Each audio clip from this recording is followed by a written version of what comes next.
ఇంకా pink diamond అనే గొడవలన్నా మీకేమైనా ఐడియా ఉంది సార్ అది? పింక్ డైమండ్ అంటే అది లాస్ట్ టైము జరిగింది. ఆ! అప్పుడు కూడా నన్ను మాట్లాడమని చెప్పారు. హ్మ్. బహుశా టీవీ 9లోనో ఎందులోనో ఒక కార్యక్రమంలో మాట్లాడాను. హ్మ్. అలాంటివి అసలు ఎక్కడ జాబితా హ్మ్. ఉన్నట్టుగా కూడా ఏమీ లేదండి. ఆ!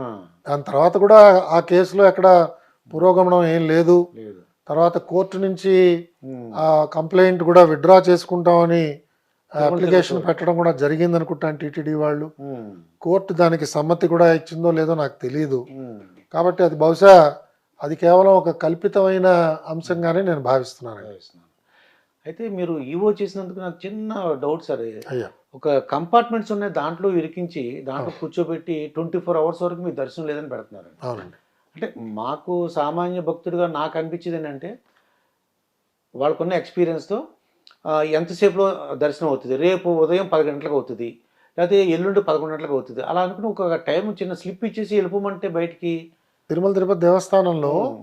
వాళ్ళు ప్రతి కంపార్ట్మెంట్‌కి కూడా చెప్తారు. హ్మ్. ఏ సమయానికి దర్శనం అవుతుంది సుమారుగా చెప్తారు. అవునండి. నేను ఇన్‌ఫాక్ట్ నేనే సర్వదర్శనానికి వెళ్ళానండి. హ్మ్. నేను మీరు గూడా సామాన్య ఎళ్లారు. సర్వదర్శనానికి హ్మ్. గత సంవత్సరం ఆహ్, అక్టోబర్‌లోనే ఎప్పుడో వెళ్ళాను. హ్మ్. వెళ్ళినప్పుడు నాకు 19 గంటలు పట్టిందండి. ఓకే. నేను వెళ్ళానండి. వెళ్ళి సామాన్య భక్తులాగా వెళ్ళాను. హ్మ్. నాకు అత్యద్భుతమైన దర్శనం జరిగింది. హ్మ్. చాలా ఆనందం కలిగింది. హ్మ్. పొద్దున్న 7:15కి నేను ఇంకో మిత్రుడు కలిసి వెళ్ళాం. హ్మ్. మా ఇద్దరికి ఏదో ఒక రకమైన ముక్కనండి, ఒక అవును. నమ్మకం అనండి. హ్మ్. అది చెల్లించుకోవడానికి ఇద్దరం కూడా వెళ్ళాం. అవునండి. పొద్దున్న 7:15కి క్యూకి వెళ్ళిన వాళ్ళం. హ్మ్. రాత్రి 12:30కి దర్శనం అయిందండి. హ్మ్. చాలా సంతృప్తినిచ్చింది. అలాగే తిరుమల తిరుపతి దేవస్థానం వాళ్ళు చాలా మంచి జాగ్రత్తలు తీసుకుంటున్నారు. హ్మ్. భోజన సౌకర్యం గానీ, పాలు కానీ, టీ కానీ అవును. అందరికీ కూడా విరివిగా ఇస్తున్నారు. కొంత పరిశుభ్రత కొంత తక్కువైందని నాకు భావం కలిగింది. హ్మ్. లేకపోతే ఏర్పాట్లన్నీ బాగా ఉన్నాయి.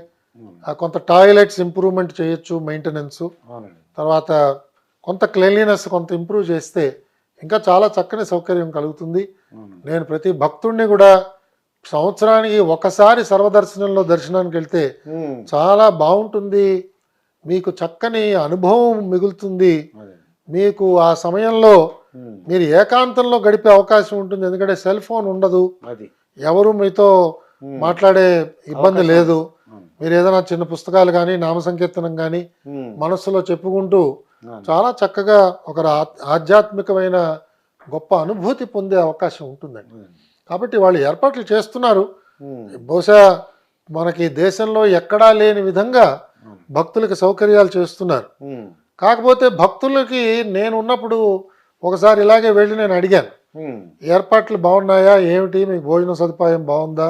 హ్మ్. ఇవి అడిగితే ఒక భక్తుడు ఏమన్నాడంటే, సార్ ఈ భోజనాలు ఈ సౌకర్యం కోసం మేము రాలేదు. ఆ! మేము దర్శనం కోసం వచ్చాము. హ్మ్. మాకు దర్శనం త్వరగా ఇస్తే సరిపోతుందండి అన్నాడు. హ్మ్. కాబట్టి భక్తుల్లో కూడా హ్మ్. కొన్ని భిన్నాభిప్రాయాలు ఉంటాయి. అవునండి. ఈ సౌకర్యాల గురించి, భోజనం గురించి. అవును. ఇది కాదు మాకు ప్రధానం దర్శనం అంటారు. కానీ పరిమితమైన సంఖ్యనే మనం లోపల పంపించగలం. హ్మ్. కాబట్టి ఒక రోజులో హ్మ్. ఇవాళ 60,000 మంది, 70,000 మంది దర్శనాలు చేస్తున్నారు. అవునండి. కానీ నా దృష్టిలో సంతృప్తికరమైన దర్శనం హ్మ్. ఒక రోజుకి ఒక 35,000 మంది కంటే ఎక్కువ ఇవ్వలేమండి. అదండి. సో దాంతో తోసేస్తున్నారు. ఆ! మనకి కొంత హ్మ్. అసంతృప్తి కలుగుతుంది. అవునండి. ఏదో స్వామివారి అనుగ్రహం వల్ల హ్మ్. అందరూ కూడా సంతృప్తిగా ఇంటికి వెళ్తున్నారు. హ్మ్. కాకపోతే మనకి సంతృప్తి కలగదండి. హ్మ్. మనకి సంతృప్తి అంటే ఏమిటి అనే నిర్వచనం హ్మ్. మీలాంటి వాళ్ళు అడిగితే, ఆ రోజుల్లో మేము ఏర్పాటు చేసుకున్న నిర్వచనం ఏమిటంటే, హ్మ్. స్వామివారి ఎదుటుగా నించుని హ్మ్. అది జయ విజయాల దగ్గర కావచ్చు, హ్మ్. లేదా రాముల వారి మేడ కావచ్చు. హ్మ్. అక్కడ నించుని ఓం నమో వెంకటేశాయ అని అని ఒక్కసారి. అనుకుని వెళ్ళగలిగేంత సమయం హ్మ్. మనం ప్రతి భక్తుడికి ఇవ్వగలిగితే, హ్మ్. మనం రోజుకి ఒక 35,000 మందో, అవును. 40,000 మంది మాక్సిమం మనం అవును. దర్శనాలు ఇవ్వచ్చు. అవును. అలాంటిది ఇవాళ వాళ్ళకి 70,000 మంది, 75,000 మంది వస్తున్నప్పుడు హ్మ్.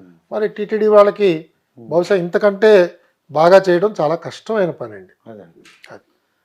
అంటే నేనేమనుకుంటున్నానంటే మీరు 19 అవర్స్ అన్నారు కదండీ! అవును. 19 అవర్స్ ముందే మీకు బయటికెళ్ళిపోయే ఛాన్స్ ఇస్తే అది ఇచ్చారండి. తప్పేమన్నా? నాకు కూడా ఇచ్చారండి. ఆ! అది. అయ్యా మీరు వెళ్ళిపోవచ్చు. హ్మ్. మీరు వెళ్ళి రూమ్‌లో రెస్ట్ తీసుకోవచ్చు. హ్మ్. మళ్ళా మీరు కావాలంటే నిదానంగా రావచ్చు ఉమ్, అన్న అంశం కూడా చెప్పారు. అవును. కాబట్టి నేను దాన్ని ఆప్ట్ చేయలేదు. ఓకే. నేను అక్కడే ఉంటాను, నాకు ఉమ్, చాలా ఆనందంగా ఉంది ఉమ్, ఆ దర్శనానికి. ఓకే. నేను ఎలాగో నా చేత్తో నాకు 3-4 పుస్తకాలు, చిన్న చిన్న పుస్తకాలు తీసుకెళ్ళాను. ఉమ్, మౌనంగా కూర్చుని ఉమ్, నేను నా మిత్రుడు కూడా అదే ఒక ఒప్పందానికి వచ్చాం. ఉమ్, మనం అక్కడ మాట్లాడటం లేదు, ఉమ్, ఎంత అవసరమో అంతే మాట్లాడుకోవాలి, ఉమ్, మౌనంగా ఉందాం, ఉమ్, స్వామివారినే ధ్యానం చేద్దాం, ఓకే. ఏదైనా ఒక నామం స్మరించుకుందాం, ఉమ్, లేదా మనకి నిత్యం వాళ్ళ పబ్లిక్ అడ్రస్ సిస్టంలో పాటలు వినిపిస్తూ ఉంటాయి, అవును. ఆ పాటలు విందాం ఉమ్, అనే ఒక భక్తి భావంతో ఉమ్. ఆ రోజు ఆ యాత్ర చేయడం జరిగింది. అంటే విఐపీలు అంటే చూడండి, అంబానీ ఆ ప్రెసిడెంట్, తర్వాత శ్రీలంక ప్రెసిడెంట్ శంకర్ దయాళ్ శర్మ, మేము ఉన్నప్పుడు అస్తమానం వచ్చేవారండి శంకర్ దయాళ్ శర్మ గారు. నేను అవునండి, వెళ్ళినప్పుడు అవును, ఆయన భక్తుడు అనమాట ఆయన. అవునండి, అస్తమానం వచ్చేవారు. అవునండి. అసలు విఐపి ట్రీట్మెంట్ ఎలా ఉంటుంది సార్ అది? అంటే అప్పుడు భక్తులు ఆపేయడం వలన ఆ, కొద్దిగా మాలాంటి వాళ్ళందరూ కూడా ఇబ్బంది పడేవాళ్ళం మేము. అంటే మనం ఏంటని అడిగితే ఇలా శ్రీలంక ప్రెసిడెంట్ వచ్చారు. మనం ఒకటి గమనించాలండి. ఒకటి ఏమిటంటే, ఒక రాష్ట్రపతో, ఒక ప్రధానమంత్రో, ఉమ్, ఒక కార్యదర్శో, ఉమ్, ఒక మేనేజింగ్ డైరెక్టరో, ఒక బ్యాంక్ చైర్మను, ఉమ్, ఇలాంటి ఉన్నత పదవి, లేదా ఒక న్యాయమూర్తులు, అవునండి. అలాంటి ఉన్నత స్థానంలో ఉన్నవాళ్ళ దర్శనానికి వచ్చినప్పుడు వాళ్ళకి ప్రోటోకాల్ దర్శనం అని చెప్పి వాళ్ళకి ఇవ్వడం వల్ల ఉమ్, సమాజ శ్రేయస్సే మెరుగవుతుందని చెప్పి మనం భావించవచ్చు కదా.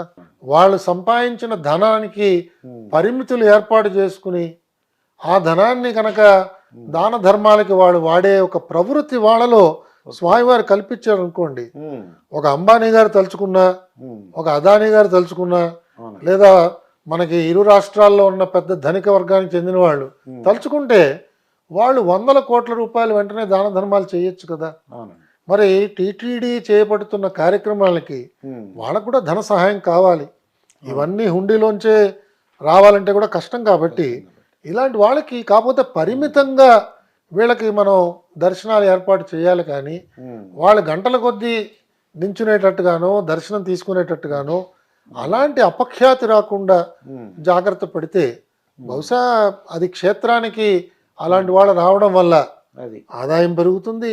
ఆ ఆదాయం ద్వారా టీటీడీ గ్రామాల్లో దేవాలయాల నిర్మాణం చేయొచ్చు, అవునండి. అలాగే పునరుద్ధరణ చేయొచ్చు, ఉమ్, ధర్మ ప్రచార కార్యక్రమాలు చేయొచ్చు, భక్తులకి సౌకర్యాలు పెంచవచ్చు, ఇతర ప్రాంతాల్లో పెద్ద పెద్ద దేవాలయాలు కట్టచ్చు. ఇవన్నీ కూడా టీటీడీకి ఉపయోగపడుతున్నాయి కదా. అవునండి. నేను ఆ కోణంలో కూడా చూస్తానండి. ఉమ్, అది కాబట్టి దీన్ని మనం ఉమ్, గర్హించడం కంటే ఆ, పరిమితంగా దీన్ని మనం పంపించడంలో తప్పేమీ లేదని నాకు అనిపిస్తుంది.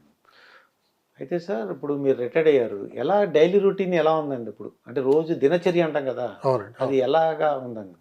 అంటే ఇప్పుడు రిటైర్ అయ్యాను కానీ నాకు ఆ, ఇవాళ నిజంగానే ఇంకా బిజీ అయిపోయారంటారా? యాక్టివిటీస్ చాలా పెరిగాయండి. ఆ, ఎందుకంటే నేను అనేక సాంస్కృతిక కార్యక్రమాలకు వెళుతుంటాను.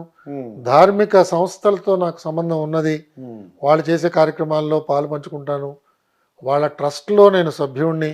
ఉమ్, మా గురువుగారు నెలకొల్పిన సద్గురు శివానందమూర్తి గారు ప్రాతస్మరణీయులు, ఉమ్, వారు నెలకొల్పిన సనాతన ధర్మ చారిటబుల్ ట్రస్ట్, అందులో ఒక ట్రస్టీని.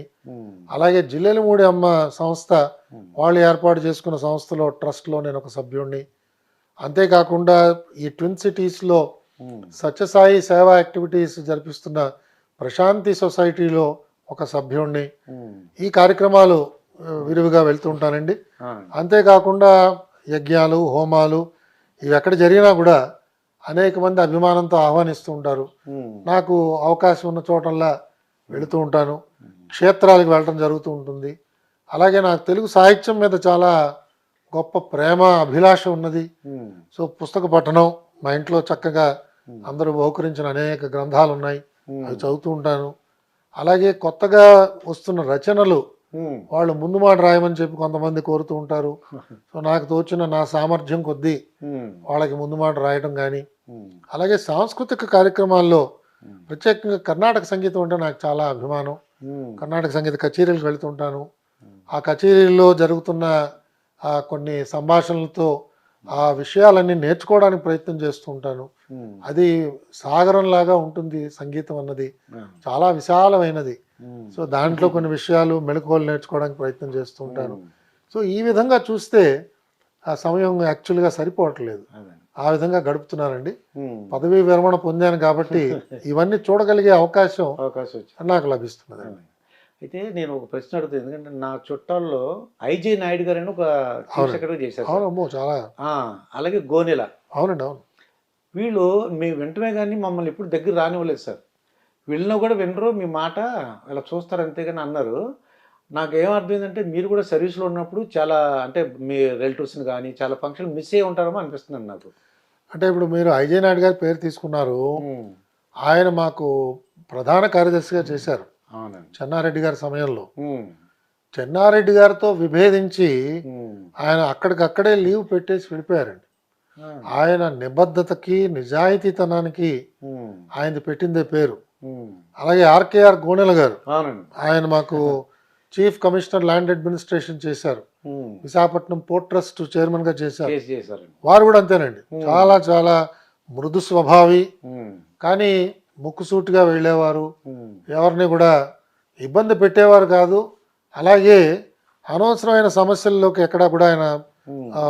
చేయి చూర్చేవారు కాదు. అవునండి. మనకు సర్వీస్లో అలాగే ఉండాలండి. ఎందుకంటే ప్రత్యేకంగా ఉమ్. ఆంధ్రులం అయ్యి అవునండి. తెలుగు రాష్ట్రాలకి వచ్చినప్పుడు ఉమ్. మన ఇంకా లోతుగా దగ్గరగా ఉమ్. అనేక మంది చూసే అవకాశం ఉంటుందండి. అవునండి. వాళ్ళందరూ కూడా ఎప్పటికప్పుడు అనుకుంటూ ఉంటారు, ఉమ్. మనలో ప్రవర్తనలో ఏమైనా మార్పు వచ్చినా, ఉమ్. మనం ఎవరినైనా దగ్గరికి తీసినా, ఉమ్. మనం ఏం చెప్పకపోయినా చాలామంది మనం బంధువులు అని, ఉమ్. నేను వాడితో చిన్నప్పుడు గోళికాయలు ఆడాను లేదా వాడితో బొంగరాలు తిప్పాను, ఆ, అయ్యో చెప్తారు వాళ్ళకున్న మనతో జరిగిన ఇది. స్నేహబంధంతో. ఉమ్. అది చెప్తేనే చాలామంది కిందనున్న అధికారులు ఉమ్. చాలా ఇంప్రెస్ అవుతారు. అవునండి. అమ్మమ్మ ఈయన మా పెద్ద ఆఫీసర్కి చాలా దగ్గర వాడు ఉమ్. అని వాళ్ళు కూడా ఏమన్నా వీళ్ళకి తెలుసో తెలియకో ఉమ్. వీళ్ళని ఒబ్లైజ్ చేసినా కూడా ఉమ్. అది మనకే ప్రమాదం కదా. అవునండి. కాబట్టి కొంత జాగ్రత్తగా ఉండడంలో అది వివేకవంతమైన ఉమ్. ఒక ఆలోచనే. అది. లేకపోతే అనవసరమైన చెడ్డ పేరు వస్తుంది. అవును. అలాగే సర్వీస్ అయిపోయిన తర్వాత మళ్ళీ ఇక్కడ ఉండవలసిన వాళ్ళమే.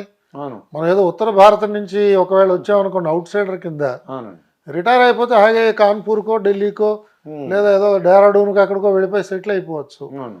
మనం రిటైర్ అయినా ఇక్కడే ఉంటాం, ఇక్కడే ఉంటున్నాను. మళ్ళీ మన బంధువుల దగ్గరికే వెళతాం, అవును. మన క్షేత్రాలనే మనం చూడటానికి వెళతాం. ఉమ్. సో వాళ్ళ ఈ వ్యత్యాసం మన ప్రవర్తనలో వాళ్ళు ఎవరికైనా కనిపించింది అనుకోండి, ఉమ్. మనం సర్వీస్లో ఉన్నప్పుడు చాలా గర్వంగా, అవును. చాలా గంభీరంగా ఉమ్. ఏదో ధనాన్ని సంపాదించడానికో లేదా ఉమ్. ఒక పదవి కోసం ఆకాంక్షించిన వారిగానో మనం ప్రవర్తించి ఉంటే ఉమ్. తప్పకుండా బంధువులందరినీ మనని ఉమ్. రిటైర్ అయిన తర్వాత దూరం పెట్టుకుంటారు. అది. వాళ్ళతో మనకి ఇప్పుడు పని ఏర్పడింది కదా ఉమ్. అని వాళ్ళు దూరం అవుతారు ఇప్పుడు కావాలంటే. అవును. కాబట్టి వాళ్ళకి అర్థమయ్యేటట్టుగా ఉమ్. మనం ఎందుకు ఇలా ప్రవర్తిస్తున్నాము, ఉమ్. మనం కొంత ప్రవర్తన వాళ్ళకి చెప్తే వాళ్ళెవరు మనని మిస్అండర్స్టాండ్ చేసుకోరండి. ఆ పని వైస్ ప్రెసిడెంట్ ఏం చేశారు సార్, ఎవరు? మన వెంకయ్య వెంకయ్యనాయుడు నాయుడు గారా?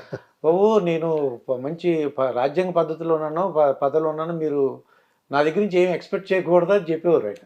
అంటే ఆయనకి చాలా అనుభవం ఉంది కదండి, అపారమైన అనుభవం ఉన్నది. ఉమ్. ఆయనకి పరిచయాలు మరి సుమారుగా 5 ఉమ్. దశాబ్దాల నుంచి ఉంది రాజకీయ జీవనం. ఉమ్. అనేక ప్రాంతాలు తిరిగారు, అనేక పదవులు అలంకరించారు, ఉమ్.